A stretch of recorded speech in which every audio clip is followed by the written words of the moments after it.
Hello everyone, जय हिंद। तो आज का ये जो हमारा वीडियो है, ये जुलाई मंथली पर बेस रहेगा। पूरे जुलाई मंथ का इसमें मैंने निचोड़ रखा है। 90 से 91 प्रश्न वैसे सेलेक्ट किए हैं इसमें, जो कि आप लोगों को मैं डिटेल में पढ़ाऊंगी। ठीक है, तो शुरू कर लेते हैं। दूरसंचार सेवा कंपनी है रिलायंस जियो, इसके नए अध्यक्ष कौन बने हैं? तो देखिए, आकाश अंबानी जो कि मुकेश अंबानी के बड़े बेटे हैं, इनकी जो अपॉइंटमेंट है रिलायंस जियो के नए अध्यक्ष के रूप में की गई है। मुकेश अंबानी ने अपना ही चार्ज इन्हें दे दिया है। रिलायंस जियो 2007 में स्थापना हुई, मुंबई महाराष्ट्र में हेडक्वार्टर, और मुकेश अंबानी ने इसकी स्थापना की थी। अब अध्यक्ष का डिस्कशन आया है, तो बॉम्बे स्टॉक एक्सचेंज के अध्यक्ष एस मुंद्रा बने हैं। दिनकर गुप्ता अभी हाल ही में नेशनल इन्वेस्टिगेशन एजेंसी के अध्यक्ष बने हैं। और सामंत कुमार गोयल ये दोबारा से भारत की जो खुफिया एजेंसी है रॉ, इसके अध्यक्ष बन गए हैं। रॉ यानी कि research and analysis wing, research and analysis wing, ये इसकी फुल फॉर्म हो जाएगी। और स्टार्टिंग में ही बता दूंगी मैं आप लोगों को कि जितने भी स्टूडेंट हैं जो कि इस वीडियो की पीडीएफ निकलवाना चाहते हैं, आप लोगों से रिक्वेस्ट है कि बिल्कुल भी फिजूल पैसे आप लोग खर्च मत कीजिए। यदि आप लोग बड़े ध्यान से ये वीडियो कंप्लीटली देखते हैं और एक बार रिविजन के लिए बस पीडीएफ पढ़ लेंगे तो सफिशियंट है, आप लोगों को एक्स्ट्रा पढ़ने की जरूरत नहीं पड़ेगी। फालतू पैसे बर्बाद करने की इसमें जरूरत नहीं है, क्योंकि कुछ समय से भी यदि आप जुड़े हैं मेरी क्लास में तो आप लोगों को करंट अफेयर याद होते चल रहा होगा। अगला प्रश्न है, महाराष्ट्र के औरंगाबाद का नाम बदला गया है और बदल करके क्या रखा गया है? संभाजी नगर। अटल नगर, तो देखो जो नया रायपुर है ना, नया रायपुर का नाम अटल नगर किया गया। और अटल चौक यदि पूछा जाए तो ये उत्तर प्रदेश के हजरतगंज चौराहे का नाम रखा गया है। और महाराष्ट्र में जो नवी मुंबई एयरपोर्ट है, इसका नाम बदल करके डीवी पाटिल एयरपोर्ट रखा गया है। ठीक है, अब महाराष्ट्र का डिस्कशन आया है तो ये औरंगाबाद की लोकेशन है। औरंगाबाद, यही बीबी का मकबरा है। इस यही मिनी ताजमहल आप कह सकते हैं, जो कि औरंगाबाद में स्थित है। तो जिन संभाजी के नाम पर ये क्षेत्र का नाम रखा गया है, ये छत्रपति शिवाजी के बड़े बेटे रहे थे। ठीक है, अगला प्रश्न है रणजी ट्रॉफी। अभी स्पोर्ट्स का प्रश्न है तो मैं आपको बता दूं, ये क्रिकेट से रिलेटेड ट्रॉफी है। और रणजी ट्रॉफी अभी हाल ही में मध्य प्रदेश ने जीत ली है। तमिलनाडु ने भी क्रिकेट से रिलेटेड जो ट्रॉफी है, सैयद मुश्ताक अली ट्रॉफी 2021 की अपने नाम करी थी। हिमाचल प्रदेश ने भी क्रिकेट से रिलेटेड एक ट्रॉफी है, विजय हजारे ट्रॉफी, पिछले वर्ष की हिमाचल प्रदेश ने जीती थी। और संतोष ट्रॉफी ये क्रिकेट से रिलेटेड नहीं है, ये है फुटबॉल से रिलेटेड, जो कि केरल ने अपने नाम की है। 31वां व्यास सम्मान 2021 से किसे सम्मानित किया गया?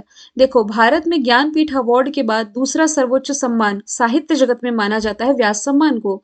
तो जो रामदरस मिश्रा है, इन्हें 31वां व्यास सम्मान 2020 से सम्मानित किया गया। 30वां व्यास सम्मान 2019 से सम्मानित किया गया। माफ कीजिए, मैंने गलत कह दिया। 31वां व्यास सम्मान 2021 रामदरस, ये गलत कह दिया मैंने, माफ कीजिएगा, अभी तुरंत ही सुधार कर देती हूँ। कभी कभी हम बोलना कुछ और चाहते हैं, जुबान कुछ और बोल देती है। क्लियर कर रही हूँ मैं यहाँ पर। नेक्स्ट क्वेश्चन पहुंचने से पहले ही करेक्शन कर देती हूँ। ऑप्शन देख करके थोड़ा सा देखिए।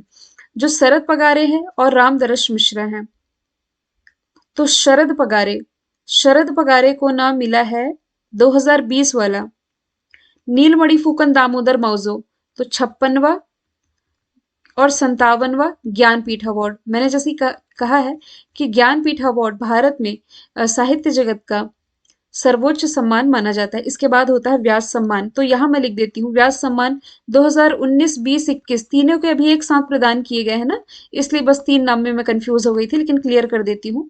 देखिए, 2019 का मिला है नासिरा शर्मा को, 2020 का मिला है शरद पगारे को, और 2021 का मिला है अजगर वजाहत को। तो यहाँ 31वां व्यास सम्मान लिखा है, लेकिन ऑप्शन में असगर वजाहत का नाम नहीं है। रामदरस मिश्रा तब राइट आंसर होता, रामदरस मिश्रा का नाम तो इससे रिलेटेड नहीं। शरद पगारे तब राइट आंसर होता जब 30वां व्यास सम्मान होता। ठीक है, ये चीजें मैंने क्लियर कर दी है। और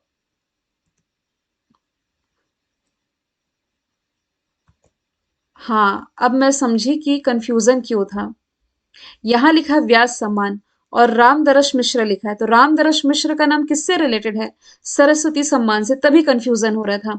देखिए सरस्वती सम्मान, तो फिर यहाँ क्वेश्चन करेक्ट करना पड़ेगा। जो मैंने डिटेल बताई है व्यास सम्मान की एकदम सही है।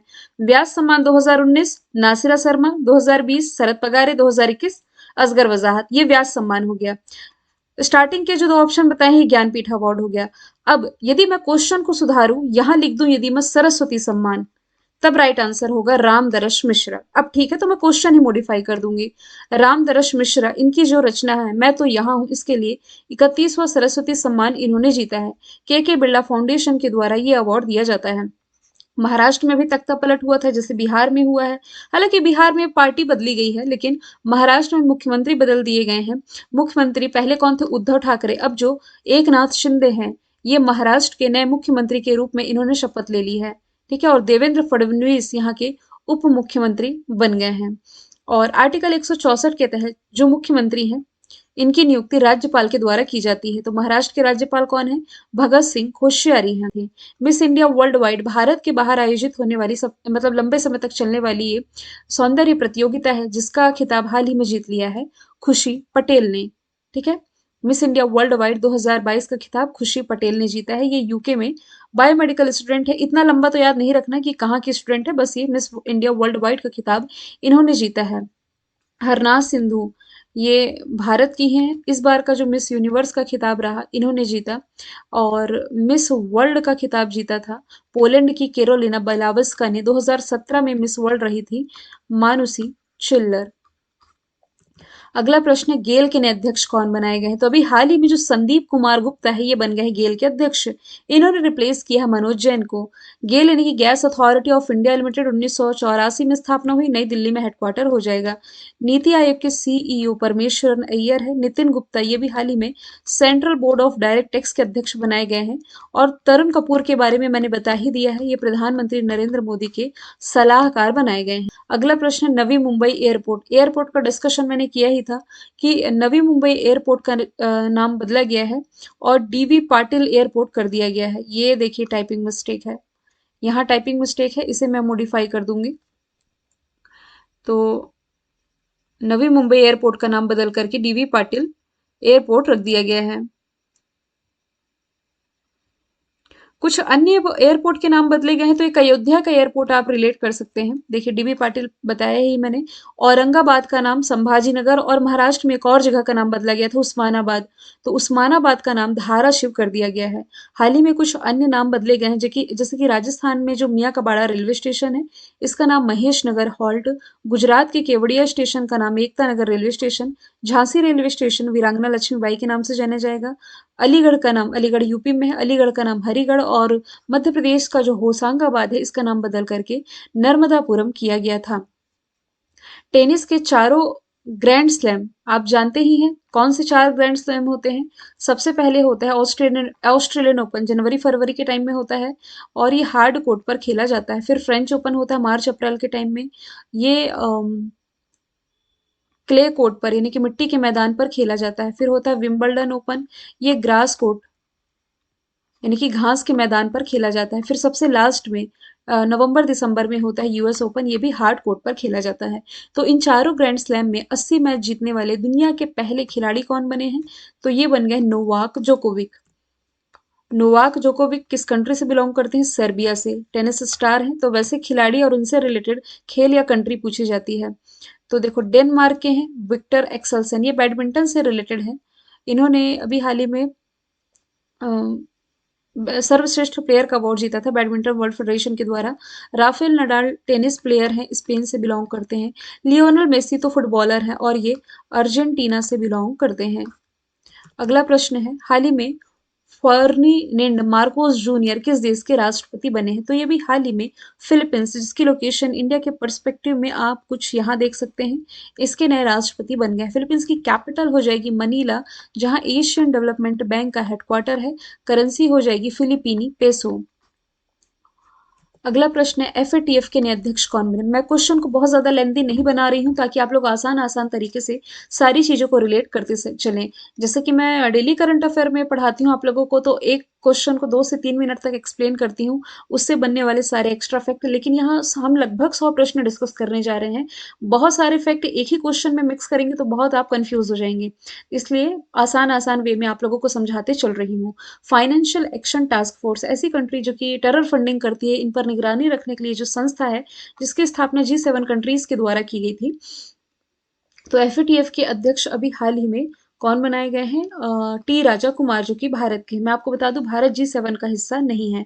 कौन कौन है? एक तो कनाडा है, यूएसए है, एशिया की तरफ से जापान है, फिर इधर ब्रिटेन, मतलब 4 कंट्री यूरोप से है, ब्रिटेन, फ्रांस, जर्मनी और Italy.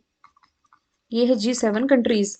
T Raja Kumar FATF के अध्यक्ष बनाए गए हैं और एफएटीएफ की स्थापना 1989 में की गई थी। हेडक्वार्टर इसका पेरिस, फ्रांस में। 2006 में भारत इसका ऑब्जर्वर बना और 2010 में पूर्णकालिक सदस्य बन गया था। इस Ajay Kumar Mathur international solar alliance में ये अध्यक्ष हैं।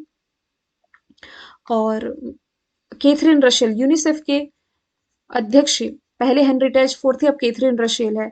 और यूनाइटेड नेशन में अभी हाल ही में भारत की जो स्थायी राजदूत हैं, ये रुचिरा कंबोज बनाई गई है। जैसे कि मैंने बताया कि हर एग्जाम के पॉइंट ऑफ व्यू से आपका वीडियो इंपॉर्टेंट है। तो अभी आपके बीपीएससी या एनडीए एग्जाम में पूछा गया था कि यूनाइटेड नेशन में भारत के स्थायी राजदूत कौन है। टीएस तिरुमूर्ति थे उस समय, तो ऑप्शन में वो था। अभी रुचिरा कंबोज याद रखोगे। दुनिया का सबसे बड़ा बैक्टीरिया कहाँ खोजा गया है?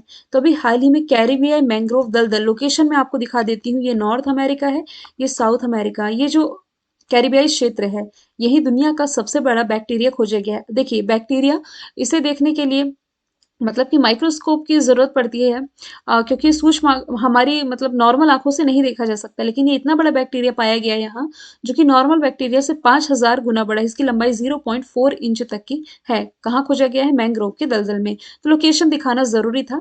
अगला प्रश्न है, यूएसए के सर्वोच्च न्यायालय में सेवा देने वाली पहली अश्वेत महिला न्यायाधीश कौन बनी? केथलीन ब्राउनी जैक्सन। क्लेयर कोनोर एमसीसी के इतिहास में अध्यक्ष बनने वाली पहली महिला। कैथरीन रशेल यूनिसेफ की हेड है और नकोजी अंकोजी वर्ल्ड ट्रेड ऑर्गेनाइजेशन की पहली महिला अध्यक्ष है।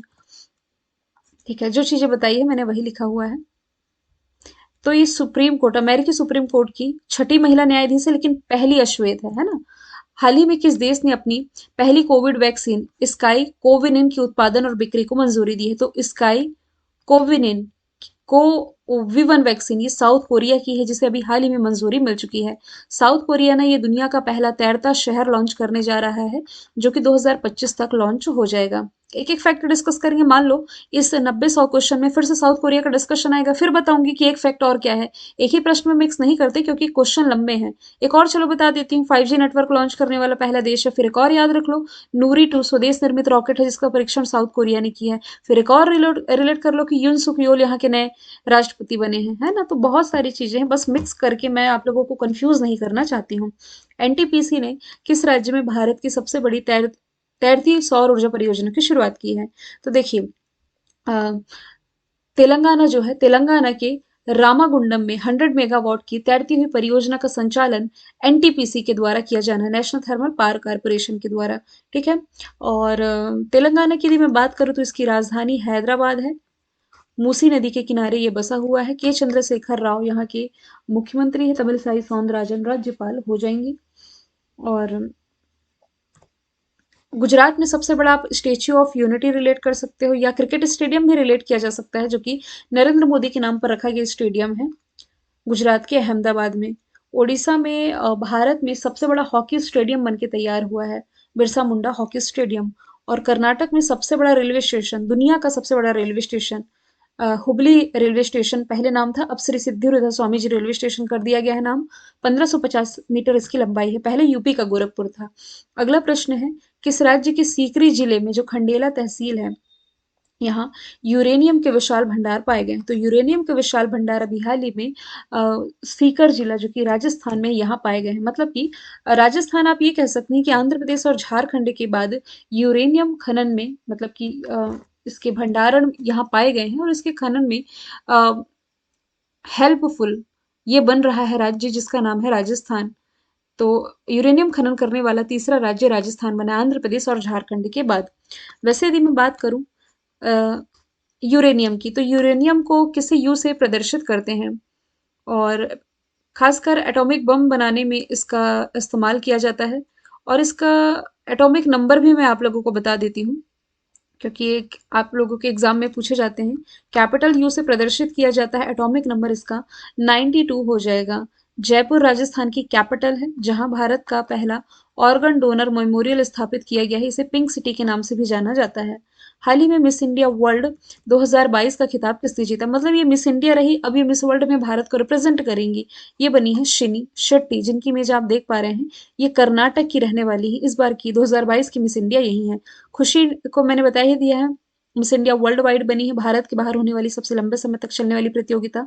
Harnaaz Sandhu Miss Universe, Karolina Bielawska का मिस वर्ल्ड। 36वें राष्ट्रीय खेल 2022 होंगे गुजरात में, और इसके लिए शुभंकर लायन शेर लॉन्च किया गया है। खेलो इंडिया यूथ गेम्स का जो चौथा एडिशन रहा ना, हरियाणा के पंचकुला में आयोजित किया गया था। अगला प्रश्न है, हाल ही में आयोजित वर्ल्ड एथलेटिक्स चैंपियनशिप में पदक तालिका में भारत कौन से स्थान पर था? भारत रहा था 33वें स्थान पर। 18वां इसका संस्करण था। अमेरिका इसमें टॉप पर रहा, सबसे ज्यादा मेडल इसने अपने नाम किए हैं, 13 गोल्ड, 9 सिल्वर और 11 ब्रॉन्ज। भारत ने 33 मेडल इसने इसमें अपने नाम किए हैं। और टोक्यो ओलंपिक में भारत कौन से स्थान पर रहा? 48वें स्थान पर, 7 मेडल के साथ में। टॉप पर यूएसए था। पैरालंपिक में भारत, टोक्यो में ही हुआ था पैरालंपिक, भारत 19 मेडल के साथ 24वें स्थान पर था। यहाँ 24 कर दूंगी मैं, और इसमें टॉप पर चाइना था। अगला प्रश्न है, सबसे कम उम्र के विधानसभा अध्यक्ष कौन बने हैं? अभी हाल ही में जो राहुल नार्वेकर हैं, ये बने हैं सबसे कम उम्र के विधानसभा अध्यक्ष। कहाँ के बने हैं? महाराष्ट्र विधानसभा के अध्यक्ष बन गए हैं। 45 साल इनकी उम्र है। वैसे यदि देखा जाए तो जो सन्नो देवी है, ये भारत में किसी राज्य की पहली महिला विधानसभा अध्यक्ष थी। पहले लोकसभा अध्यक्ष जीवी मावलंकर, और पहली लोकसभा की महिला स्पीकर थी मीरा कुमार। लोकसभा के अभी अध्यक्ष तो आप जानते ही हो कौन है,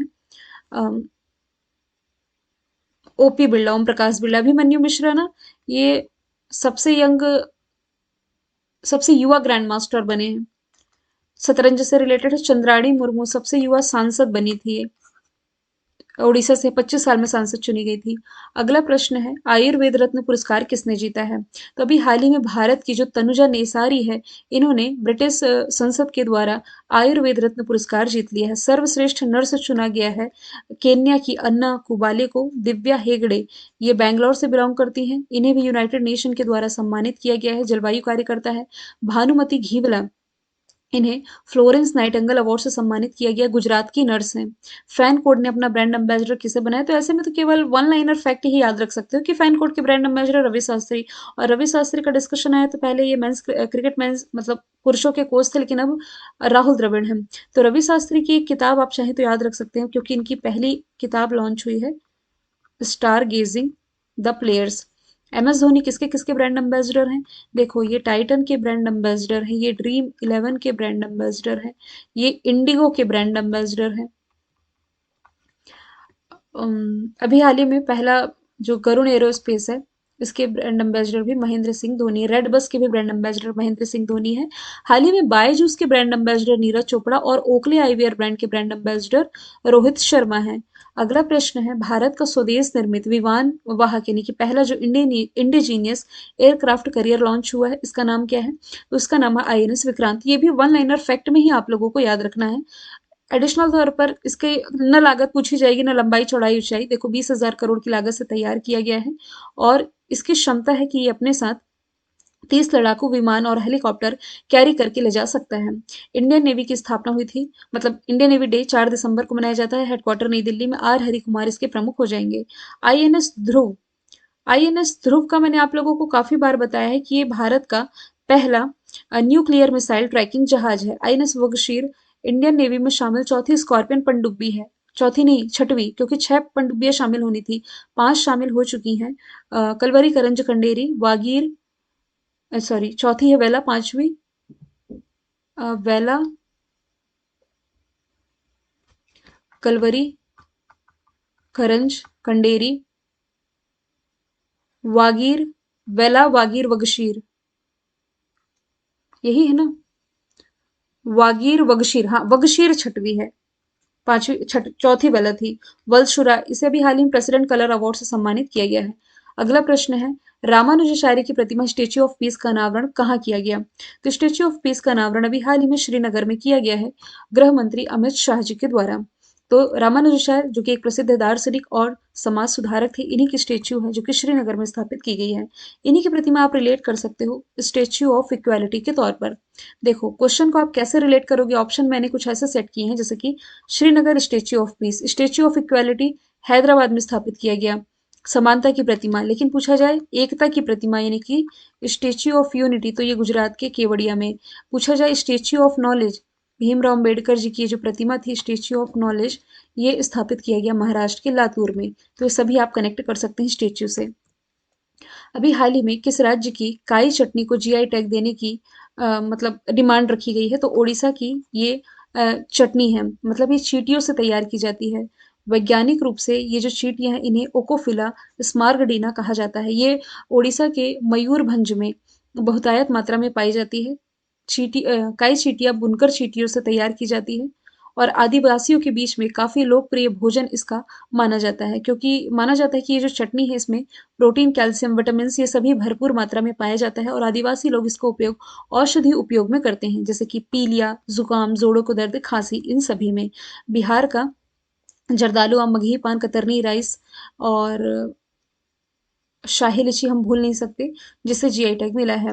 मध्य प्रदेश का जो बालाघाट जिला है, बालाघाट जिले का जो चिन्नौर चावल है, इसे जीआई टैग मिला है। कन्याकुमारी लौंग को वैसे जीआई टैग मिला है। और इसके अलावा यदि आप रिलेट करोगे तो तमिलनाडु तमिलनाडु का डिंडीकुला ताला है, कडांगी साड़ी है, पंचतीर्थम प्रसाद है, इन सभी को जीआई टैग मिल चुका है। अभी मैं आप लोगों को जुलाई का करंट अफेयर प्रोवाइड करा रही हूँ। जब आप अगस्त में आएंगे ना, तो आप लोगों को अगस्त में याद आएगा कि अगस्त के महीने में बिहार का एक प्रोडक्ट है जिसे जीआई टैग मिला है। काफी सारे स्टूडेंट लोग को याद आ ही गया होगा, इसका नाम है मिथिला मखाना। बिहार का प्रोडक्ट इसे अगस्त में जीआई टैग मिला है। फील्ड मेडल पुरस्कार मैं आपको बता दूं, ये मैथ्स के क्षेत्र का पुरस्कार है। एक सेकंड रुकेंगे, मैं पानी पी लूं।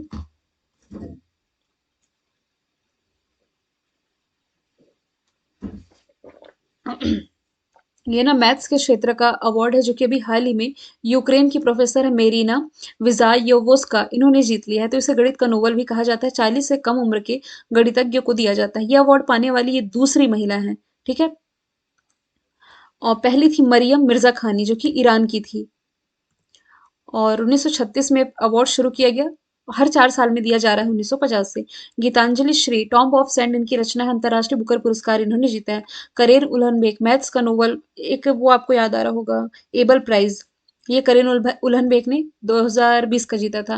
नीना गुप्ता, इन्होंने भारत में जो गणित के क्षेत्र में दिया जाने वाला अवार्ड है रामानुजा अवार्ड, इन्होंने अपने नाम किया है। अल्पसंख्यक मामलों को मंत्रालय का प्रभार किसने संभाला है? देखो दो क्वेश्चन बैक टू बैक है जिनमें मंत्रालय का प्रभार दिया गया, जैसे कि अल्पसंख्यक मामलों का जो मंत्रालय है इसका प्रभार स्मृति ईरानी संभालेंगे और इस्पात मंत्रालय अब संभालेंगे ज्योतिरादित्य सिंधिया। तो इन्हें एडिशनल चार्ज दिया गया है। अभी जो इस्पात मंत्री थे रामचंद्र प्रसाद सिंह और अल्पसंख्यक मामलों के मंत्री मुख्तार अब्बास नकवी, इन्होंने इस्तीफा दिया, जिसके बाद से एडिशनल चार्ज इन दो मंत्रियों को मिल चुका है। अगला प्रश्न है, नाटो के साथ प्रोटोकॉल पर हस्ताक्षर किस कंट्री ने किए हैं? तो फिनलैंड, स्वीडन, दोनों नाटो के साथ प्रोटोकॉल पर हस्ताक्षर करने जा रहे हैं। मतलब ये इंटरेस्ट दिखा रहे हैं नाटो में शामिल होने के लिए। नाटो जो कि दुनिया का सबसे बड़ा सैन्य गठबंधन है, नॉर्थ अटलांटिक ट्रीटी ऑर्गेनाइजेशन इसकी फुल फॉर्म है। 1949 में स्थापना हुई, ब्रसल्स बेल्जियम में हेडक्वार्टर है। नाटो इस साल काफी ज्यादा चर्चे में था, तो इसका स्थापना वर्ष और हेडक्वार्टर तो जरूर आप लोग याद करेंगे। फिनलैंड और स्वीडन दोनों की लोकेशन दिखा देती हूँ। फिनलैंड की लोकेशन ये है, इसके जस्ट बगल में स्वीडन है। तो फिनलैंड है ना, ये हैप्पीनेस इंडेक्स में टॉप पर था, जबकि हैप्पीनेस इंडेक्स में इंडिया 136 में था। स्वीडन ये ग्लोबल एनर्जी ट्रांजिशन इंडेक्स में टॉप पर था, इंडिया 87 में था। वन डिस्ट्रिक्ट वन प्रोडक्ट काफी बार मैंने आप लोगों को बताया है, उत्तर प्रदेश सरकार की पहल है। यहाँ के जो 75 जिले हैं, हर 75 जिले के एक उत्पाद को विशिष्ट पहचान देने के लिए वन डिस्ट्रिक्ट वन प्रोडक्ट लाया गया था उत्तर प्रदेश में, जिसकी ब्रांड एम्बेसडर कंगना रनौत बनाई गई थी। हालांकि वन ब्लॉक वन प्रोडक्ट ये हरियाणा का है, लेकिन वन डिस्ट्रिक्ट वन प्रोडक्ट ये उत्तर प्रदेश का है। तो इसे ही डिजिटल प्लेटफॉर्म से जोड़ने के लिए ओएनडीसी की शुरुआत की गई है। Open network for digital commerce किसने की है? उत्तर प्रदेश गवर्नमेंट ने। तेरह एक्सप्रेसवे वाला भारत का पहला राज्य कौन बना है? अभी हाल ही में जो उत्तर प्रदेश है, 13 एक्सप्रेसवे वाला भारत का पहला राज्य बन गया है। आप ये भी रिलेट कर सकते हैं कि प्राइम मिनिस्टर नरेंद्र मोदी ने इसी उत्तर प्रदेश में भारत के जो बुंदेलखंड एक्सप्रेसवे है, इसका उद्घाटन किया था। साथ ही आप ये भी रिलेट कर सकते हो 5 इंटरनेशनल एयरपोर्ट वाला भारत का पहला राज्य, ये भी उत्तर प्रदेश हो जाएगा। अगला प्रश्न है, जो हमारे विदेश मंत्री एस जयशंकर, इन्होंने G20 देशों के जो विदेश मंत्री हैं, इसकी बैठक में हिस्सा लिया है, कहाँ आयोजित की गई? तो काफी बार मैंने आप लोगों को बताया है कि G20 2022 का जो समिट है, इंडोनेशिया के बाली में आयोजित किया जा रहा है। नेक्स्ट ईयर 2023 का जो G20 होगा ना, ये अपने ही देश भारत में होस्ट किया जाएगा। G20 यानी कि ग्रुप ऑफ 20 कंट्रीज, इस और भारत G20 का हिस्सा है, लेकिन G7 का नहीं, ये याद रखना। वर्ल्ड ट्रेड ऑर्गेनाइजेशन की जो 12वीं बैठक थी, जेनेवा स्विट्जरलैंड में आयोजित की गई। टोक्यो में ओलंपिक हुए और बीजिंग में, मतलब टोक्यो में समर ओलंपिक और बीजिंग में विंटर ओलंपिक हुए। अगला प्रश्न है, देखिए जापान के जो पूर्व प्राइम मिनिस्टर थे, आप जानते हैं शिंजो अबे, ये अभी भाषण दे रहे थे और भाषण देने के दौरान गोली मार करके इनकी हत्या कर दी गई थी। बाद में इन्हें मरणोपरांत जापान के हाईएस्ट सिविलियन ऑनर से सम्मानित किए जाने की घोषणा की गई थी। अभी हाल ही में आईएमएफ के पूर्व मुख्य अर्थशास्त्रियों की दीवारों पर प्रदर्शित होने वाली दुनिया की पहली महिला, भारत की पहली महिला भी यदि कहें, भारत की पहली महिला ये बनी है गीता गोपीनाथ। भारत की दूसरी व्यक्ति हैं, पहले रघुराम राजन थे, लेकिन पहली महिला यदि पूछी जाए तो गीता गोपीनाथ है। जैस्मिन हैरिसन अटलांटिक महासागर को पार करने वाली सबसे कम उम्र की अ, व्यक्ति बनी। सिरसा बांदला भारतीय मूल की ही हैं। अंतरिक्ष पर जाने वाली भारत की तीसरी महिला, अ, पहली कौन थी? कल्पना चावला, फिर सुनीता विलियमसन, फिर तीसरी सिरसा बांदला। ठीक है, लेकिन भारत में जन्मी दूसरी हो जाएंगी क्योंकि जो सुनीता विलियमसन थी, इनका जन्म भारत में नहीं हुआ था। नूरा अल मतरूशी यूएई की पहली महिला अंतरिक्ष यात्री हो जाएंगी। इंटरनेशनल मॉनेटरी फंड की स्थापना 1945 में हुई। वॉशिंगटन डीसी में हेडक्वार्टर है। मेंबर कंट्री 190 है। इसकी प्रेसिडेंट हो जाएंगी Kristalina Georgieva. Miss universe divine का खिताब किसने जीता है? पल्लवी सिंह ने। देखिए, शिनी सिट्टी Miss India, Khushi Patel Miss India worldwide, Harnaaz Sandhu Miss Universe. हाल ही में विंबलडन ओपन मतलब ये 2022 की ही बात की जा रही है। इसमें मेन महिला एकल का खिताब किसने जीता है? तो इसमें महिला एकल का खिताब जीत लिया है एशले बार्टी ने।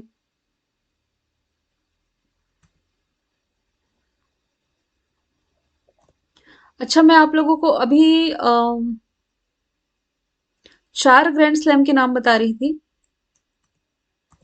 4 ग्रैंड स्लैम के नाम बता दिए, तो यहाँ मैं चार्ट में लिखना भी चाहती हूँ कि कौन कौन से जो शुरू से ग्रैंड स्लैम हो चुके। देखो, यूएस ओपन तो सबसे लास्ट में होगा, तो यूएस ओपन तो रिलेट नहीं कर सकते।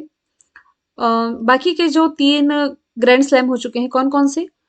ऑस्ट्रेलियन ओपन, फ्रेंच ओपन और विंबलडन ओपन, ये तीनों मैं रिलेट करके बता देती हूँ। ठीक है, तो सबसे पहले यदि मैं बात करूं ऑस्ट्रेलियन ओपन की, ये क्वेश्चन मैंने गलत बोला है, सुधार दूंगी। चार्ट कहाँ लिखे, यहाँ बना लेते हैं। देखो, सबसे पहले आपका हुआ है ऑस्ट्रेलियन ओपन। तो ऑस्ट्रेलियन ओपन में जो मेंस सिंगल का टाइटल है, इधर मैं मेंस लिख देती हूँ, इधर वुमेन्स। देखो, ये 5 कैटेगरी में अवार्ड दिए जाते हैं। Men's single, women single, men's double, women's double और मिक्स डबल, ये 5 कैटेगरी। लेकिन सबसे ज्यादा पूछी जाने वाली ये सिंगल कैटेगरी है ना। तो इसमें याद रखना, ऑस्ट्रेलियन ओपन में मेंस सिंगल का टाइटल जीता था राफेल नडाल ने। वुमेन सिंगल का टाइटल इसमें जीता था एशले बार्टी ने। ये ऑस्ट्रेलिया से बिलोंग करती है। अब इन्होंने संन्यास ले लिया, इसलिए ये चर्चे में आई थी। 25 वर्ष की उम्र में संन्यास लेकर के इन्होंने दुनिया को चौंका दिया था। फिर क्या हुआ? मिट्टी के मैदान पर खेला जाता है फ्रेंच ओपन। फ्रेंच ओपन में भी मेंस सिंगल का टाइटल किसने जीता? राफेल नडाल ने जीता। और वुमेन सिंगल का टाइटल जीता ईगा स्विटेक ने। अब आता है विंबलडन ओपन, जो कि सबसे पुरानी प्रतियोगिता है। तो विंबलडन ओपन का यदि हम डिस्कशन करें, तो इसमें वुमेन सिंगल का टाइटल जीता है एलेना रायबाकिना ने। ठीक है, और मेन सिंगल का टाइटल अब इसमें जीता है नोवाक जोकोविक ने। विंबलडन ओपन दुनिया का सबसे पुराना टेनिस टूर्नामेंट है। घास के मैदान पर खेला जाता है। ये चीजें यहाँ लिख दी गई हैं। और नोवाक जोकोविक का कुल मिलाकर के 21वां ग्रैंड स्लैम है। विंबलडन का, विंबलडन, विंबलडन और इधर फ्रेंच और ऑस्ट्रेलियन। चलो, 3 कंप्लीट हो गए। अगला प्रश्न है, अमेरिका की सबसे अमीर स्वनिर्मित जो महिला अरबपतियों की या सबसे अमीर महिलाओं की लिस्ट जारी की गई थी, इसमें जिस भारतीय को शामिल किया गया था इसका नाम है जयश्री बी उल्लाल। ओवरऑल इन्हें 15वें स्थान पर रखा गया था। 1.9 अरब डॉलर की संपत्ति के साथ ये ओवरऑल 15वें स्थान पर रही थी। 2018 में इन्हें वर्ल्ड के सर्वश्रेष्ठ सीईओ का पुरस्कार दिया जा चुका है। फोर्ब्स के द्वारा जारी दुनिया के सबसे शक्तिशाली महिलाओं की लिस्ट में मैकेंजी स्कॉट जो कि जेफ बेजोस की पूर्व पत्नी, ये टॉप पर थी। भारत की तरफ से निर्मला सीतारमण टॉप पर थी, ओवरऑल 37 रैंक थी। कमला हैरिस वाइस प्रेसिडेंट है अमेरिका की, ये भी भारतीय मूल की हैं। फाल्गुनी नायर ये नायका की फाउंडर और सीईओ। इनका नाम ना तब आया था कि ये भारत की पहली महिला स्वनिर्मित अरबपति बनी थी। राइट टू हेल्थ बिल लाने वाला देश का पहला राज्य ये बना है राजस्थान। कहने का मतलब है कि अब राज्य के नागरिकों के स्वास्थ्य की देखभाल करना राज्य सरकार का कर्तव्य होगा। तो Rajasthan right to health bill लाने वाला पहला राज्य बन गया है। कर्नाटक की यदि मैं बात करूं, आयुष्मान भारत योजना के क्रियान्वयन में टॉप पर है। हरियाणा ये भी हाल ही में चिराग योजना लेकर के आया था। और 5 एयरपोर्ट वाला पहला राज्य उत्तर प्रदेश हो जाएगा। अमेरिका का जो सर्वोच्च नागरिक सम्मान है प्रेसिडेंशियल मेडल ऑफ फ्रीडम, यह अवार्ड पाने वाली सबसे कम उम्र की महिला बन गई है। कौन? Simone Biles. ये एक जिम्नास्ट है, अमेरिका से बिलोंग करती हैं। टाइम मैगजीन के द्वारा इन्हें सर्वश्रेष्ठ एथलीट भी चुना गया था, जबकि सर्वश्रेष्ठ या आप कह सकते हैं कि person of the year, time magazine के द्वारा पर्सन ऑफ द ईयर ये तो चुना गया था कमला हैरिस और जो बाइडन को। एथलीट ऑफ द ईयर ये चुना गया सिमोन बाइल्स को। अगला प्रश्न है, भूटान में भारत के अगले राजदूत कौन बने हैं? तो अभी हाल ही में जो सुधाकर दलेला है भूटान में भारत के अगले राजदूत बन गए। पहले कौन थी? रुचिरा कंबोज। लेकिन रुचिरा कंबोज अब यूनाइटेड नेशन में भारत की स्थायी राजदूत बन गई, तो इनका स्थान अब ले लिया है सुधाकर दलेला ने। तो भूटान, इसकी कैपिटल है थिम्पू करेंसी नगुलतरम। लोताय शेरिंग यहाँ के प्रधानमंत्री हो जाएंगे। विनय मोहन क्वात्रा ये विदेश सचिव हैं। पहले ये नेपाल में भारत के राजदूत थे, लेकिन अब नेपाल में भारत के राजदूत नवीन श्रीवास्तव बने हैं। अगला प्रश्न है, प्रधानमंत्री नरेंद्र मोदी ने किस राज्य में देवघर हवाई अड्डे का उद्घाटन किया है? तो झारखंड में इन्होंने देवधर हवाई अड्डे का उद्घाटन किया है। इससे भी इम्पोर्टेंट आप लोगों को याद रख लेना है कि इन्होंने जो 12 ज्योतिर्लिंग में से शामिल एक बाबा बैद्यनाथ धाम है, इसका जीर्णोद्धार कराया गया, तो उसका भी उद्घाटन इन्होंने किया। आप कह सकते हैं कि बाबा बैद्यनाथ धाम के दर्शन करने वाले भारत के पहले प्राइम मिनिस्टर बन गए हैं, और यहीं पर इन्होंने देवधर हवाई अड्डे का उद्घाटन किया है। झारखंड की राजधानी हो जाएगी रांची। हेमंत सोरेन मुख्यमंत्री हो जाएंगे और आर एन रवि राज्यपाल हो जाएंगे। बेतला नेशनल पार्क यहाँ का प्रमुख नेशनल पार्क हो जाएगा। किस एक्सप्रेसवे को भारत के पहले एलिवेटेड शहरी एक्सप्रेसवे के रूप में विकसित किया जा रहा है? तो अभी हाल ही में जो बुंदेलखंड एक्सप्रेसवे है, माफ कीजिएगा, ये द्वारका एक्सप्रेसवे का, हाँ द्वारका एक्सप्रेसवे है, जिसे भारत के पहले एलिवेटेड शहरी एक्सप्रेसवे के रूप में विकसित किया जा रहा है। इसे नॉर्दर्न पेरीफील्ड रोड के नाम से भी जाना जाता है। और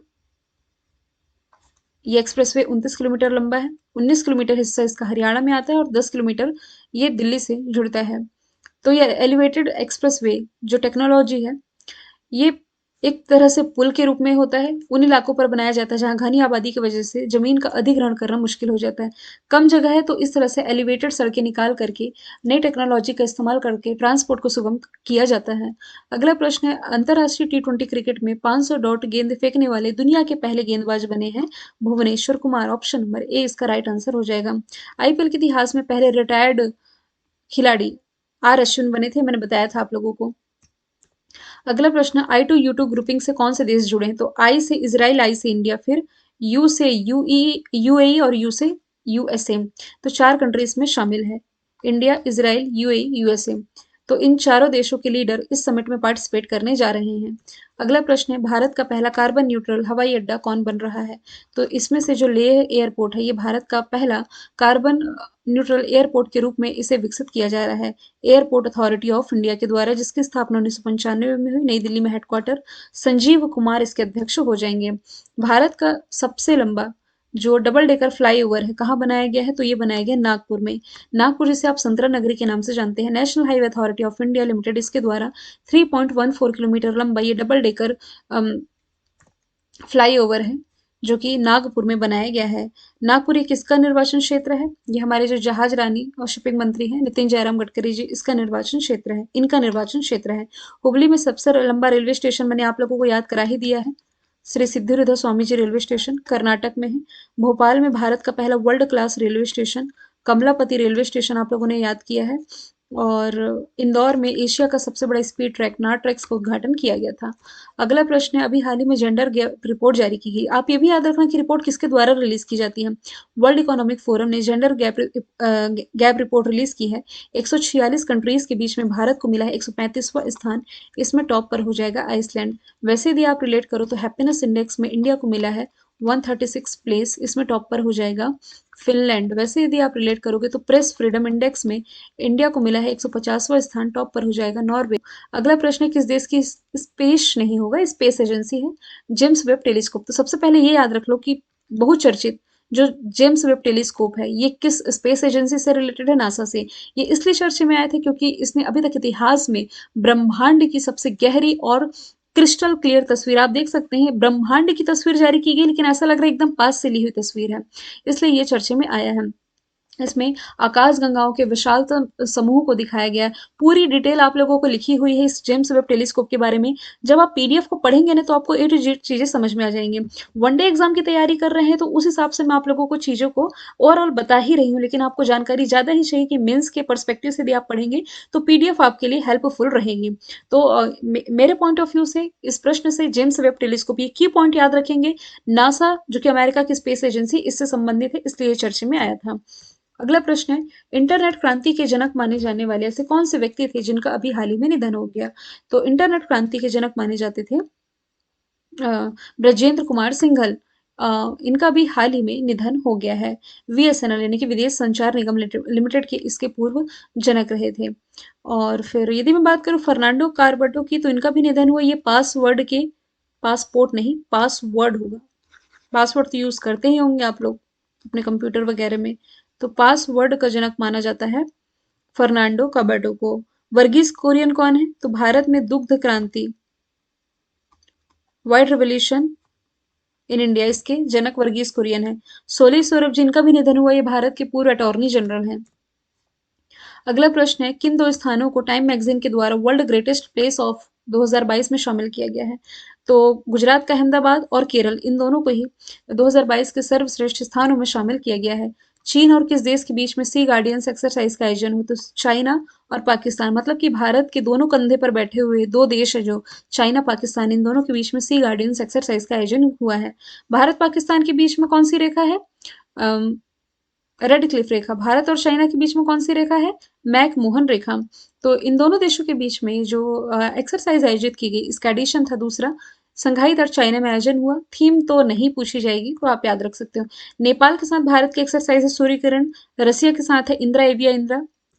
अगला प्रश्न है, आईएसएसएफ यानी कि इंटरनेशनल शूटिंग स्पोर्ट फेडरेशन निशानेबाजी विश्व कप में 8 मेडल के साथ पदक तालिका में कौन टॉप पर था, तो साउथ कोरिया में प्रतियोगिता आयोजन हुई जिसमें 8 पदकों के साथ भारत इसमें टॉप पर रहा था। संघाई कॉरपोरेशन ऑर्गेनाइजेशन के द्वारा पहला सांस्कृतिक और पर्यटन राजधानी चुना गया है भारत का कौन, वाराणसी। वो गंगा नदी के किनारे बसा हुआ है, नरेंद्र मोदी जी का निर्वाचन क्षेत्र है और इसी वाराणसी में काशी विश्वनाथ कॉरिडोर का उद्घाटन किया गया है। भोपाल में मैंने बता ही दिया कमलापति रेलवे स्टेशन। मुंबई से ये याद रख लो आप लोग कि भारत का पहला अंतर्राष्ट्रीय क्रूज सम्मेलन यहीं आयोजित होगा। और जयपुर इसे यूनेस्को के हेरिटेज साइट में 2019 में शामिल किया गया था। वर्ल्ड मास्टर एथलेटिक्स चैंपियनशिप 2022 में 100 मीटर स्प्रिंट में भवानी देवी डागरी ने कौन सा मेडल जीता है, गोल्ड मेडल जीता है। इनका क्वेश्चन मैंने इसलिए ऐड किया है, इनकी उम्र आप देख सकते हैं 94 वर्षीय है। 10 जुलाई को जो प्रतियोगिता आयोजित की गई थी वर्ल्ड मास्टर एथलेटिक्स की 100 मीटर स्प्रिंट में इन्होंने गोल्ड मेडल दिला दिया है। अगला प्रश्न है, किस देश में अभी हाल ही में राष्ट्रीय आपातकाल लगाया गया है, मतलब पहली बार यहाँ राष्ट्रीय आपातकाल लगाया गया है। 50 डिग्री से ज्यादा टेम्परेचर यहाँ दर्ज किया जा रहा है। जरूरी हो तभी घर से बाहर निकलें, ऐसा यहाँ की सरकार ने आदेश दे दिया है। यूनाइटेड किंगडम मतलब कि 40 डिग्री के आसपास यहाँ का टेम्परेचर पहुंच रहा है। रेड अलर्ट का अर्थ है कि यहाँ जीवन जोखिम में है और जो हमारा डेली रूटीन है इसे चेंज करने की जरूरत है। ब्रिटेन की capital London, currency pound sterling. जल्द यहाँ के प्राइम मिनिस्टर हैं जो भारतीय मूल के ऋषि सुनक बन सकते हैं। बन सकते हैं कहने का मतलब है कि प्राइम मिनिस्टर की रेस में यहाँ सबसे आगे हैं। पहले यहाँ के वित्त मंत्री हुआ करते थे, इन्होंने पद से इस्तीफा दे दिया था। एक बार और पानी P low.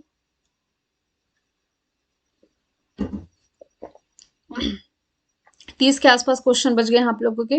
World athletics championship 2022 का आयोजन कहाँ हुआ? तो इसका आयोजन अमेरिका के यूजीन में हुआ था और ये इसी प्रतियोगिता में नीरज चोपड़ा ने सिल्वर जीता था, याद रखना। इसका 18वां संस्करण था। नेक्स्ट फिर होगा हंगरी, फिर जापान में होगा।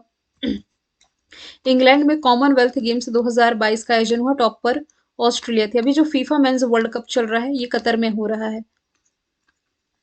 अगला प्रश्न है, केवीआईसी के नए अध्यक्ष कौन बने? खादी एवं ग्राम उद्योग आयोग। तो अभी हाल ही में जो मनोज कुमार है ये बने हैं खादी एवं ग्राम उद्योग आयोग के अध्यक्ष। इन्होंने विनय कुमार सक्सेना का स्थान लिया, क्योंकि आप लोगों को मालूम है कि विनय कुमार सक्सेना अब दिल्ली के एलजी बन गए हैं। केवीआईसी की स्थापना 1956 में मुंबई महाराष्ट्र में हेडक्वार्टर है। इसका पहला सिल्क प्रोसेसिंग प्लांट गुजरात के सुरेंद्र नगर में स्थापित किया गया है। भारत की खुफिया agency research and analysis wing, इसके अध्यक्ष सामंत कुमार गोयल और आईबी इंटेलिजेंस ब्यूरो के तपन कुमार डेका बने हैं। नीति आयोग के उपाध्यक्ष सुमन बेरी हो जाएंगे। एफआईएच महिला हॉकी वर्ल्ड कप 2022 का खिताब जीत लिया है किसने? नीदरलैंड ने जीता है। नीदरलैंड का मैप नहीं ऐड कर पाई, लेकिन नीदरलैंड की कैपिटल एम्स्टर्डम, करेंसी यूरो हो जाएगी। तो भारत इस वर्ल्ड कप में 9वें स्थान पर रहा। आयोजन इसका स्पेन और नीदरलैंड में किया गया। 15वां इसका एडिशन रहा था। अगला प्रश्न है, किस राज्य में पहली बार एआई यानी कि आर्टिफिशियल इंटेलिजेंस बेस्ड डिजिटल लोक अदालत की शुरुआत की गई है? एआई क्या होता है? कृत्रिम बुद्धिमत्ता, यानी कि इंसानों जैसे सोचने समझने की क्षमता को किसी मशीन में डेवलप करना। ऐसी मशीन जो कि इंसानों जैसे सोच समझ सके। तो ऐसे में जो राजस्थान है, राजस्थान हाईकोर्ट में पहली बार इंसानों के जैसे बुद्धिमत्ता वाले एआई बेस लोक अदालत की शुरुआत की गई, ताकि भारत में जो लाखों की संख्या में केसेस पेंडिंग है इसे निजात मिल सके। मतलब कुछ तो हेल्प मिलेगी ही। किस प्रसिद्ध खिलाड़ी, ऐसी कौन सी खिलाड़ी जो राज्यसभा की सदस्यता ले ली है? पीटी उषा। क्या ये उड़न परी के नाम से जानते हैं इसे? हाँ, तो पीटी उषा 2022 में अभी जुलाई में इन्होंने राज्यसभा की सदस्यता ले ली। सभापति एम वेंकैया नायडू ने पीटी उषा को शपथ दिलाई। अब इसमें आप कंफ्यूज नहीं हुई, क्योंकि जो राज्यसभा के सभापति होते हैं ये भारत के वाइस प्रेसिडेंट होते हैं। तो जब पीटी उषा शपथ ले रही थी उस समय कौन थे? एम वेंकैया नायडू थे। तो कंफ्यूज करने के लिए ऐसा क्वेश्चन पूछ सकते हैं कि भाई इन्होंने राज्यसभा की सदस्यता ली, सदस्यता दिलाई किसने? और आप कंफ्यूज होकर के आप जगदीप धनखड़ कर दी, क्योंकि अब तो उपराष्ट्रपति जगदीप धनखड़ ही बन गए हैं। लेकिन याद रखना जुलाई तक कौन थे? वेंकैया नायडू जी थे। पीटी उषा 1983 में इन्हें अर्जुन अवार्ड मिल चुका है और 1985 में पद्मश्री, जो कि भारत का चौथा हाईएस्ट सिविलियन ऑनर है। राज्यसभा में देखो, राज्यसभा का उल्लेख आर्टिकल 80 में है। भारत का उच्च सदन है और स्थायी सदन, यानी कि कभी भंग नहीं होता। तो इनमें 12 सदस्यों को राष्ट्रपति द्वारा निर्वाचित किया जाता है, जो कि कला, साहित्य, ज्ञान, खेल और सामाजिक सेवाओं में योगदान देने वाले होते हैं। तो इन्हें राष्ट्रपति के चुनाव में वोट डालने का अधिकार नहीं होता है। ठीक है। और राज्यसभा में मनोनीत होने वाले पहले खिलाड़ी कौन थे? सचिन तेंदुलकर थे। हिमा दास, असम सरकार के द्वारा इन्हें डीएसपी बनाया गया है। सानिया मिर्जा ने तो संन्यास ले लिया है, और जो पीवी सिंधु अभी कॉमनवेल्थ गेम्स में इन्होंने गोल्ड मेडल जीता है। मंकी पॉक्स का पहला केस अभी हाल ही में भारत में देखा गया है, केरल में। केरल में देखो, टोमेटो फ्लू वायरस भी पहला जो है केरल में देखा गया है। निपाह वायरस भी केरल में, नाइल वायरस भी केरल में। तो ये सभी हम लोगों ने केरल से रिलेटेड पढ़ा है। मंकी पॉक्स 1970 में अस्तित्व में सामने आया था, है ना। मतलब कि अफ्रीका में निकला था ये केस पहली बार, बंदरों से फैला था, फिर इंसानों में फैला। छोटे छोटे रेड रेड दाने निकल आते, अभी तक इसका कोई ठोस इलाज नहीं निकल पाया है। ठीक है। पहली बीमारी मतलब दुनिया में पहला केस ये 1970 में देखने को मिला। वैसे इस बीमारी का पता 1958 में चल गया था। अगला प्रश्न है, एससीओ के नए सदस्य कौन बना? एससीओ के अभी तक 8 मेंबर कंट्रीज थी, 9वां अभी हाल ही में बन गया Iran. SCO Shanghai corporation organisation, इसकी स्थापना 5 देशों ने मिलकर की थी। Russia, China, Uzbekistan, Kazakhstan, Russia, China, Kazakhstan, Tajikistan और किर्गिस्तान, इन्होंने स्थापना की थी। लेकिन इसमें शामिल हुआ 2001 में उज्बेकिस्तान। तब से इसे संघाई कॉर्पोरेशन ऑर्गेनाइजेशन के नाम से जाना जा रहा है। तो 6 कंट्री तो ये हो गई। फिर 2017 में 2 और मेंबर कंट्री इसमें शामिल हुई, इंडिया और पाकिस्तान। 8 हो गई। और अब नया देश इसमें शामिल हो चुका है, ईरान। ईरान की कैपिटल क्या हो जाएगी? तेहरान। ईरानी रियल करेंसी, लेकिन बाद में तोमानी ये करेंसी इसने लॉन्च की। 15वीं राष्ट्रपति भारत की कौन बनी? देखो, प्रतिभा पाटिल के बाद दूसरी महिला राष्ट्रपति वैसे हम देखें तो भारत की पहली महिला आदिवासी राष्ट्रपति बन गई द्रौपदी मुर्मू। और उपराष्ट्रपति कौन बने हैं? जगदीप धनखड़। आनंदीबेन पटेल उत्तर प्रदेश की राज्यपाल है। अनुसुईया उइके छत्तीसगढ़ की राज्यपाल है। उपराज्यपाल बोला क्या मैंने? आनंदीबेन छत्तीसगढ़ की राज्यपाल है। आनंदीबेन उत्तर प्रदेश की राज्यपाल, अनुसुईया उइके छत्तीसगढ़ की राज्यपाल, और एम वेंकैया नायडू जी अभी तक उपराष्ट्रपति थे, अब जगदीप धनखड़ हैं। ग्रीष्मकालीन ओलंपिक और पैरालंपिक 2028 वाला कहाँ आयोजित होगा? लॉस एंजल्स, अमेरिका में। ठीक है। 18वां संस्करण होगा इसका। मैं यहाँ आप लोगों को लिख देती हूँ, 2 तरह के ओलंपिक होते हैं। देखिए, समर ओलंपिक, विंटर ओलंपिक, दोनों 4-4 साल में होते हैं। तो 2020 का जो समर ओलंपिक रहा, हुआ 2021 में, हालाँकि जापान के टोक्यो में। और 2022 में जो विंटर ओलंपिक हुआ, चाइना की बीजिंग में हुआ। अब 4-4 साल में होगा, मतलब कि 2024 में जो समर ओलंपिक होगा, ये फ्रांस में होगा। फिर 2028 का ही मैं बता रही हूँ, कहाँ होगा 2028 वाला? लॉस एंजल्स में। समझ गए? अब 2022 में भी क्या हुआ है, पैरालंपिक, तो सॉरी विंटर ओलंपिक, तो 2026 में होगा। अब नेक्स्ट कहाँ होगा? इटली के मिलन में। तो ओलंपिक के 5 छल्ले 5 महाद्वीपों को रिप्रेजेंट करते हैं। यूरोप महाद्वीप को रिप्रेजेंट करता है नीला रिंग, अफ्रीका महाद्वीप को रिप्रेजेंट करता है ब्लैक रिंग, अमेरिका को रेड वाला, ओशिनिएशिया वाले क्षेत्र को ग्रीन, और एशिया वाले क्षेत्र को blue yellow ring. International Olympic committee की स्थापना 1894 में हुई। लॉजन स्विट्जरलैंड में हेडक्वार्टर, थॉमस बाक अध्यक्ष हो जाएंगे। 2 ऑप्शन के बारे में बता चुकी हूँ। ओडिशा भारत में FIH यानी कि इंटरनेशनल हॉकी फेडरेशन के द्वारा मेंस मेंस वर्ल्ड कप यही होगा इस साल का, 2023 वाला, अगले साल। भारत में चीता लाया जा रहा है, दशकों बाद चीता लाया जा रहा है। कहाँ से लाया जा रहा है? तो देखिए, लगभग 70 साल बाद भारत में चीते आ रहे हैं, और इसके लिए जो अफ्रीकी कंट्री है नामीबिया, इसके साथ हस्ताक्षर हो चुके हैं। मध्य प्रदेश का मैप में यहाँ कुछ श्योपुर है। इसी श्योपुर में कुनो नेशनल पार्क है, और इसी कुनो नेशनल पार्क में यहाँ से लाए जाने वाले चीतों को बसाया जाएगा। भारत का पहला 100% जमींदार प्रमुख बंदरगाह कौन बना है? तो अभी हाल ही में जवाहरलाल नेहरू पोर्ट, ये भी याद रखना कहाँ है, तो इसकी लोकेशन महाराष्ट्र में है।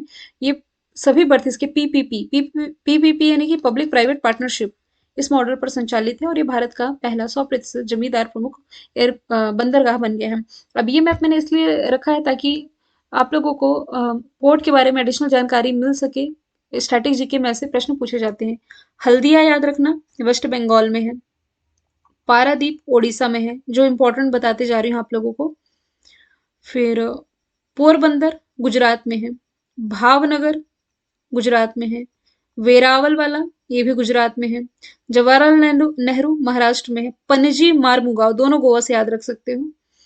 फिर कोची अलापुझा, ये केरल में हो जाएगा। एन्नूर, ये तमिलनाडु वाले क्षेत्र में आ रहा है। फिर मछलीपट्टनम, ये आंध्र प्रदेश में है। तो ये कुछ इंपॉर्टेंट आप याद रख सकते हैं। अगला प्रश्न है, भारत का पहला प्रमाणित हर घर जिला कौन बना है? हर घर राज्य पूछा जाए था तो आप जानते ही हो गोवा है, लेकिन हर घर जिला बन गया बुरहानपुर। कहाँ है? ये मध्य प्रदेश में है। तो बुरहानपुर के जिले के 254 गांव, हर जगह नल का कनेक्शन यहाँ पहुंच चुका है। इस तरह ये पहला हर घर जल वाला जिला बन चुका है। काजा हिमाचल प्रदेश में स्थित है। दुनिया की सबसे ऊंचाई पर स्थित ई व्हीकल चार्जिंग स्टेशन यही स्थापित किया गया है। सांबा जम्मू कश्मीर में है, जो प्रधानमंत्री जन आरोग्य योजना के तहत 100% परिवारों को शामिल कर लिया है। और जिले का डिस्कशन आए तो जामताड़ा को रिलेट कर सकते हो, ये झारखंड में है। और ये हर गांव में पुस्तकालय वाला भारत का पहला जिला है। अगला प्रश्न है कि अभी हाल ही में शेख मोहम्मद सबा अल सलेम किस देश के प्रधानमंत्री बने हैं? तो कुवैत के बने हैं। कुवैत की लोकेशन ये है, कुवैत की capital Kuwait city, currency Kuwaiti दिनार है। अब किसके चौथे पुत्र हैं, कितने समय तक शासन किया, ये तो मैं आप लोगों को पढ़ने के लिए पीडीएफ में डाल रही हूँ ताकि आपको डिटेल में सारी चीजें मिले। बस जो इंपॉर्टेंट है वो मैं आप लोगों को बता। अभी हाल ही में 68 नेशनल फिल्म अवार्ड प्रोवाइड कराया गया है ना। इसमें सर्वश्रेष्ठ अनुकूल फिल्म अनुकूलन राज्य का अवार्ड मिला है मध्य प्रदेश को। बेस्ट एक्टर का अवार्ड अजय देवगन और सूर्या को, बेस्ट अभिनेत्री का अर्पणा को, बेस्ट हिंदी फिल्म टूरिलास जूनियर, और सर्वश्रेष्ठ फीचर फिल्म सुराई पोट्टू चुनी गई है। हाल ही में चुने गए लॉन्च किए गए भारत के पहले मानव युक्त ड्रोन का नाम क्या है? तो इसका नाम हो जाएगा वरुण। वरुण, इसकी रेंज 25 किलोमीटर तक की, मानव युक्त यानी कि इंसानों को ले करके उड़ सकता है। ये ड्रोन है जो 130 किलोग्राम तक का पेलोड यानी कि 130 किलोग्राम वजनी इंसानों को उठा करके ये उड़ सकता है। 25 किलोमीटर तक की रेंज तक जा सकता है, और लगभग आधे घंटे तक उड़ सकता है। शक्ति, ये बुलेट प्रूफ जैकेट है, जो कि इंडियन आर्मी द्वारा तैयार की गई थी। भारत ड्रोन है, डीआरडीओ के द्वारा डेवलप किया गया था एलएसी वाले एरिया में निगरानी रखने के लिए। निंजा भी ड्रोन ही है, रेलवे परिसंपत्तियों की रक्षा करने के लिए इसे लॉन्च किया गया था। अगला प्रश्न है, सर्वोच्च फिल्म अवार्ड, केरल का जो सर्वोच्च फिल्म अवार्ड है ये जेसी डेनियल के नाम से दिया जाता है। इस बार का दिया गया है केपी कुमारन को। अभी मैंने बेस्ट एक्टर का अवार्ड बताया है राष्ट्रीय फिल्म अवार्ड में, जो कि अजय देवगन सूर्या ने जीता है, और दादा साहब फाल्के अवार्ड जो 51वां था, रजनीकांत ने जीता है। नीरज चोपड़ा ने वर्ल्ड एथलेटिक्स चैंपियनशिप हुई कहाँ? बताया था मैंने, अमेरिका में हुई। इसमें इन्होंने सिल्वर जीता है, गोल्ड याद नहीं रखना, सिल्वर मेडल नीरज चोपड़ा ने जीता है। ठीक है। और 88.1 मीटर का थ्रो इन्होंने किया है। और ये जो विनर रहे थे ना, ग्रेनाडा के एंडरसन पीटर, इन्होंने 90 मीटर का किया था, तो 2 मीटर समथिंग से ये पीछे रहेगा, और इन्होंने यहाँ पर सिल्वर मेडल जीता था। अभी हाल ही में बैंकों का बैंक है जो वर्ल्ड बैंक, इसके नए अर्थशास्त्री बने, कौन बने? इंदर मिडगल गिल बन गए हैं, है ना। 1 सितंबर से पदभार संभाल लेंगे। और मैंने पहले बताया है, वर्ल्ड बैंक है ना लॉन्ग टर्म लोन देती है, जबकि जो आईएमएफ है ये शॉर्ट टर्म लोन देती है। इसकी स्थापना में कंफ्यूज नहीं होएगा, स्थापना 1944 में हुई थी, संचालन 1945 से शुरू हुआ था। वॉशिंगटन डीसी में हेडक्वार्टर है, डेविड मलपास अध्यक्ष हो जाएंगे। और अंशुला कांत इसी वर्ल्ड बैंक में सीएफओ हैं, भारतीय मूल की हैं। आईएमएफ में मुख्य अर्थशास्त्री हैं पीरे ओलिवियर। सकुराजिमा ज्वालामुखी चर्चे में था क्योंकि यहाँ विस्फोट हुआ है, ये जापान से रिलेटेड हो जाएगा। एक माउंट मेरापी ज्वालामुखी चर्चे में था, ये इंडोनेशिया वाले क्षेत्र में फटा था। 2024 के बाद कौन सा जो देश है आईएसएस इंटरनेशनल स्पेस स्टेशन का हिस्सा नहीं रहेगा? तो रशिया नहीं रहेगा, क्योंकि अब ये खुद का स्पेस स्टेशन बनाने जा रहा है। स्पेस स्टेशन कहने का मतलब है, देखो, एक अंतरिक्ष में उड़ता चलता फिरता 2 BHK का फ्लैट है, जहाँ अ, वैज्ञानिक जाते हैं, 2 4 6 महीने रहते हैं, अपनी रिसर्च कंप्लीट करते हैं। तो आईएसएस इंटरनेशनल स्पेस स्टेशन की स्थापना ना 5 देशों की स्पेस एजेंसी के द्वारा की गई थी। नासा जो कि अमेरिका की स्पेस एजेंसी है, रॉस कॉस्मोस जो कि रशिया की स्पेस एजेंसी है, जाक्सा जो कि जापान की स्पेस एजेंसी है, ईएसए यानी कि यूरोपियन स्पेस एजेंसी, और सीएसए यानी कि कनाडा स्पेस एजेंसी, इन 5 देशों ने स्थापना की थी, लेकिन अब इससे रशिया एग्जिट हो जाएगा। ठीक है। अगला प्रश्न है, किस नेशनल पार्क को इंटरनेशनल रेंजर अवार्ड से सम्मानित किया गया है? तो जानवरों की देखरेख के लिए, अच्छे प्रदर्शन के लिए जो ओरंग नेशनल पार्क है, जो कि कहाँ स्थित है? असम में, इसे इस अवार्ड से सम्मानित किया गया है। ये असम का सबसे पुराना वन्य जीव अभ्यारण्य है, इसे मिनी काजीरंगा के नाम से भी जाना जाता है। 1999 में इसे राष्ट्रीय उद्यान घोषित किया गया है। ठीक है। और सिंगलीला नेशनल पार्क ये आपका कहाँ हो जाएगा? सिंगलीला ये है पश्चिम बंगाल में। कान्हा नेशनल पार्क ये हो जाएगा मध्य प्रदेश में। और जिम कॉर्बेट हो जाएगा उत्तराखंड में। दुनिया की जो दूसरी सबसे ऊंची चोटी है, केटू गॉडविन ऑस्टिन आप इसे कहते हैं, इस पर फतह करने वाली पहली बांग्लादेशी बनी है वसीफा नजरीन। ठीक है। जिन्होंने केटू पर चढ़ाई कर ली है। ये काराकोरम रेंज में स्थित है, इसे गॉडविन ऑस्टिन के नाम से जाना जाता है। 86 11 मीटर इसकी हाइट है। माउंट एवरेस्ट दुनिया की सबसे ऊंची चोटी है, 8848.86 इसकी मीटर है, हाइट मतलब। तशनुवा सिरीर ये भी बांग्लादेशी है, पहली ट्रांसजेंडर न्यूज एंकर बनी थी। सारा गिल पहली ट्रांसजेंडर डॉक्टर, पाकिस्तान से। नकोजी अंकोजी वर्ल्ड ट्रेड ऑर्गेनाइजेशन की पहली महिला अध्यक्ष। भारतीय क्रिकेट टीम का नया टाइटल स्पॉन्सर चुना गया मास्टर कार्ड को। और अभी मास्टर कार्ड के जो ब्रांड एम्बेसडर भारत के 4 लोग चुने गए ना, 5 लोग, लक्ष्य सेन, किदाम्बी श्रीकांत, सत्वे साईराज रंकी रेड्डी और चिराग शेट्टी, ये 4 थे। हाँ, 4 लोगों का नाम शामिल था। अंतरराष्ट्रीय पुरुष T20 क्रिकेट इतिहास में शतक लगाने वाले सबसे कम उम्र के बल्लेबाज बन गए हैं गुस्ताव मैक्यून। ऑप्शन नंबर ए इसका राइट आंसर हो जाएगा, क्योंकि इन्होंने जब ये उपलब्धि हासिल की है तब इनकी उम्र 18 साल 280 दिन थी। ठीक है। और ऐसे क्वेश्चन में, स्पोर्ट्स का क्वेश्चन है, ऐसे क्वेश्चन में क्या ही ट्रिक याद रखोगे आप लोग? सिर्फ क्वेश्चन है और इसका राइट आंसर ही तो याद रखना है। कंट्री याद रख सकते हो, फ्रांस के एक क्रिकेटर हैं। 300 साल बाद लूलो रोज नाम का दुनिया का सबसे गुलाबी हीरा ये पाया गया है अभी हाल ही में अंगोला में। अंगोला है कहाँ? तो अफ्रीका के मैप में ये है अंगोला। अंगोला के जस्ट नीचे नामीबिया हम लोगों ने देखा था, जहां से अफ्रीकी चीते लाए जा रहे थे। तो इस अंगोला में 170 कैरेट का गुलाबी हीरा पाया गया है। 34 किलोग्राम वजनी है। नाम रखा गया है लूलो रोज। 300 साल बाद ये पाया गया है। किस देश के क्रिकेट ग्राउंड का नाम सुनील गावस्कर के नाम पर रखा गया है? तो इंग्लैंड का जो लिसेस्टर क्रिकेट ग्राउंड है, इसका नाम सुनील गावस्कर के नाम पर रखा गया है। मैंने इनकी अ, सुनील गावस्कर से रिलेटेड, हाँ, आईसीसी हॉल ऑफ फेम में शामिल है, ये याद आ रहा था। हालांकि अब तो 7 लोग शामिल हो चुके हैं, नाम नहीं भी याद रखोगे तो चलेगा।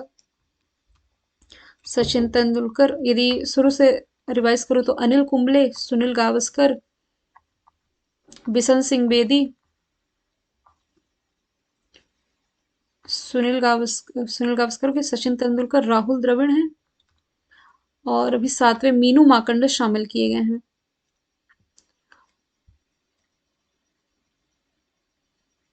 कपिल देव भी हैं इसमें, है ना, तो 7 हो जाते हैं यहाँ से। अगला प्रश्न है, किस देश से भारत को MH-60 रोमियो हेलीकॉप्टर मिले हैं? आपके ना एग्जाम में ऐसे प्रश्न पूछे जाते हैं कि भारत ने ये चीज ली है तो किस देश से ली? ये बीपीएससी में ही सवाल पूछा गया था, राफेल विमान से लेकर के। ये राफेल या कुछ कुछ तो था, असॉल्ट राफेल कंपनी से पूछा गया था, कुछ याद नहीं आ रहा है। देखो, तो इस प्रश्न का राइट आंसर है अमेरिका। अमेरिका से भारत चिनूक हेलीकॉप्टर भी ले रहा है। इसराइल से हेरॉन ड्रोन ले चुका है। फ्रांस से भारत की डील है राफेल विमान को लेकर के, और रशिया से भारत की डील है S-400 को लेकर के और AK-203 असॉल्ट राइफल को लेकर के। ठीक है, तो 34 हेलीकॉप्टर भारत लेना जा रहा है किससे? अमेरिका से। 2025 तक भारत को पूरे मिल जाएंगे 24 हेलीकॉप्टर। 15,000 करोड़ की डील है। रोमियो हेलीकॉप्टर भारत किससे लेने जा रहा है? एक लाइन में याद रखेंगे, किससे? अमेरिका से लेने जा रहा है। अंतिम प्रश्न है आज का कि किस देश की संसद में दुनिया का पहला तंबाकू निरोधी बिल पाया गया है? पाया नहीं गया है, लॉन्च किया गया है। तो न्यूजीलैंड की संसद में ये पेश किया गया है। मतलब कि कुछ कानून बनाए जाएंगे, क्योंकि यहाँ बच्चे बच्चे तक ये इसका सेवन कर रहे हैं सिगरेट का, और लाखों की संख्या में हर साल यहाँ लोगों की मौत हो जाती है। तो इस तंबाकू के उत्पाद हैं, इसके खरीदने की जो सीमा है ये तय की जाएगी, इसमें निकोटीन की मात्रा कितनी हुई है तय किया जाएगा। सारी बातों का विशेष रखा जाएगा। ऐसा बिल लाया गया है न्यूजीलैंड में। न्यूजीलैंड की कैपिटल है वेलिंगटन, करेंसी डॉलर। और न्यूजीलैंड कैबिनेट में शामिल पहली भारतीय प्रियंका राधाकृष्णन हो जाएंगी।